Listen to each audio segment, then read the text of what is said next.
The good old M1A just can't get a break, it seems. It's just been nerfed, and today we're going to talk about exactly what that nerf means and how you might need to update your playstyle to make the most of it.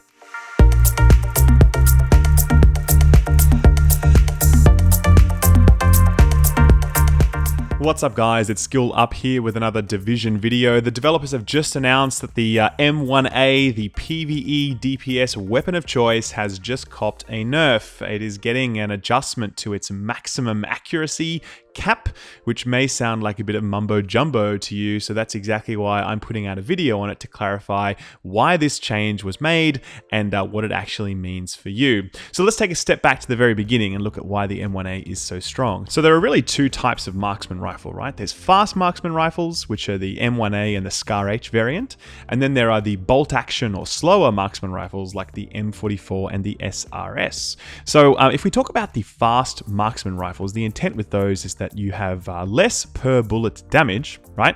But that you're firing a lot faster. And obviously with the M44, the idea is that, or the SRS, the idea is that you fire much slower, but you hit really hard, okay? Now the beautiful thing about the M1A is that because of the way its stats are tuned, you actually kind of get the best of both worlds. You have some very, very respectable per bullet damage on that thing, like very respectable per bullet damage. But you get to fire really, really fast while you're doing it. And because the weapon stability and accuracy are really high, that works for you, and that can actually be a very worthwhile and doable strategy. If we look at other weapons like the SCARH, which is the other fast variant of the marksman rifle, if you try to do the same thing as that, tried to fire really fast, there's no way you could do it. Absolutely no way at all.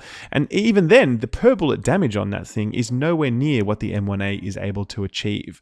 So essentially, the M1A is at this perfect sweet spot of excellent per bullet damage and incredible stability and accuracy. Back in the day, it used to have a talent called Balanced on it. Now, Balanced was a bugged talent that essentially completely removed your reticle spread. So if you then stacked lots of stability on that weapon, you essentially had this like laser beam M1A that completely shredded everything. Fast forward, the developers have actually nerfed Balanced, and they've instead kept something called Capable intact. Capable is a talent where if you use a skill or ability, you actually get this increased weapon handling and accuracy for about 13 seconds after that. So you essentially get the same effect as Balanced. You get a very stable, very accurate M1A for those 13 seconds, but it does require a certain build and play style to be able to get the most out of that. Without that Capable talent running, right? The M1A is still a very respectable weapon if you stack lots of accuracy on it, right? So if you had accurate talent on it, if you stacked accuracy mods on it, and if you were using a talent in your ability tree called Steady Hands, you could get a really, really fast rate of fire out of this thing. So essentially, this was absolutely still the best marksman rifle in the game, bar none. There's no reason whatsoever to use a SCARH, so let's completely move that off the table. But if you were looking at, say, would I use an M44 versus an M1A, in a PvE context, you would choose an M1A every time. You might use an M44 in PvP because they pair really well with explosive rounds, and it's very much a kind of one shot, one kill kind of affair in PvP. But in a PvE setting, when you've got the ability to line up your shots and kill stuff, the M1A is always the better option. So essentially the developers are like, all right, cool. Enough's enough. We need to mix up this marksman rifle meta. We need to get people using some different weapons, and so they have proposed that they are going to be changing the accuracy that underpins the rate of fire on the M1A, because if you have less accuracy, you can't fire as fast, and that, in a sense, nerfs the weapon. So the exact change reads, increase the minimum accuracy cap on the M1A. When you shoot consistently, the crosshair will grow to a much larger size than it previously did. Now, I really can't assess whether or not this is actually true at this point because the change is not live. It doesn't go live until the 28th of June on PC and Xbox. But essentially the reticle size on an M1A is actually already quite large, to be honest with you. It's one of the larger max reticle sizes on any type of gun. And if we compare that to something like an assault rifle, you'll see that the reticle doesn't get as large as it does with an M1A. So the idea that this reticle is going to get even larger than it ever did is really quite interesting. But either way, it will absolutely slow down your rate of fire because you're going to want to avoid getting to the point where you're firing really fast and that reticle spread becomes huge. The question mark becomes, is capable, the talent that sort of props up the M1A right now, is that going to be affected by this, or am I still going to have that really tiny, very manageable reticle? I'd be surprised if they left capable intact in its current form. It's very, very strong, and if the intent is to push people away from M1As, then I'm sure that talent will get some love too, but who knows, it's hard to say. But either way, the M1A is still going to be an extremely competent weapon. The SCARH per bullet damage is atrocious. Never use a SCARH. It's so bad. Steer away from it. On the M44, if you're going for a bolt action, you're absolutely going to want to use the M44 weapon, not the SRS. The SRS, again, terrible per bullet damage, not worth it.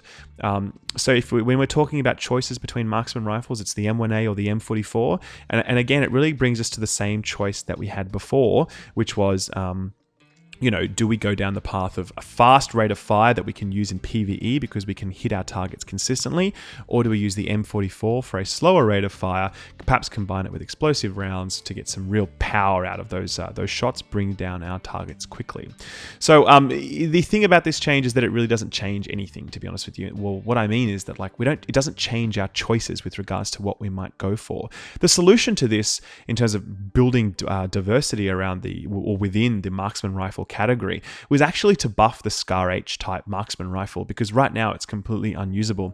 If you'd done that, you actually would have done a lot more for sort of promoting diversity within the category. All this really does is make our M1As less attractive and probably pushes us more towards LMGs, given that LMGs have an excellent optimal range and they also have now some really compelling, very competitive per bullet damage with the extra 30% damage to targets out of cover. So I'm not a huge fan of this change. I don't think the M1A needed further nerfs. I think it was fine where it was, and I think the answer was actually to buff other things rather than to nerf this one. But hey, we'll have to see how it goes. The other thing is that there are new marksman rifles being introduced in the expansion. I know of one being introduced.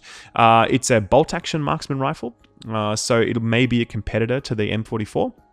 But it will not be a competitor to the M1A. Unquestionably, it will not be a better choice than the M1A in a PvE setting. So the M1A will still be king. It will just be less king than it used to be, or at least it'll be less powerful versus what it used to be. But we'll have to watch this space and see if they make further changes, because the real solution to this is to buff the SCARH rather than to nerf the M1A. But anyway, guys, that's the change. So for you guys, no real change to your playstyle. You may want to put a little bit more accuracy on your M1A to help keep your reticle under control. You may want to sort of gear for that a little bit more. Make sure you take the steady hands talent. That does increase weapon stability when you take cover for the first 10 seconds after you take cover. Very, very helpful. And obviously just sort of do your best to aim, because I know it's a lot harder to aim on a controller. Having used a controller while I was at E3, it was really tough, and it's a hell of a lot easier on PC. But that's the change, guys. If you found this video useful, please don't forget to drop a like. And if you haven't subscribed to this channel, do so now. There's always plenty of Division content coming from me, especially in the next little while in the lead up to patch 1.3. Thanks very much for watching. I appreciate your time. Take good care of yourselves, guys, and I'll see you in the Dark Zone. Bye-bye.